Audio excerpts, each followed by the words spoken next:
আজকে না 2011 না 9 হয়েছে আর যেটা ভাইরাল অডিও হয়েছে সেটা শোনা যাচ্ছে যে হাতটা একটু নিচে করুন। দেখো না, এবারে আমার তো কোনো মনে পড়ছে না, এবং আমি তো বলেছি যে এটা দেখবো, দেখে আমি দেখি যে এটা কোনো টাকা কোনো ব্যাপার ছিল না। আমি সব কথা পরে তাকে জানিয়েছিলাম যে লোকটা বলেছে, যে লোকটা এটাকে নিয়ে যদি এত নোংরা রাজনীতি, মানে এটাকে যদি জেতার যদি অস্ত্র করা হয়, মানে কোথায় নেমে গেছে।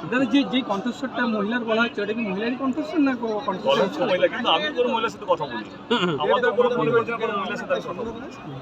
তো আমাদের এইট করে ভয়েসগুলো এডিট করে মেয়েদের গলা বসিয়ে ফাঁসানোর যে চক্রান্ত, আমার তোমরা সবাই জানো। এটা নিয়ে কি ওকে নিয়ে আর কি বলা যায়?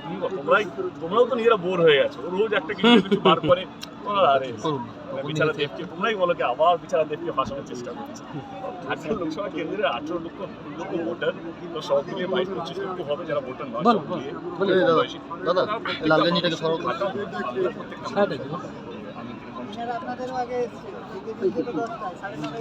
আমি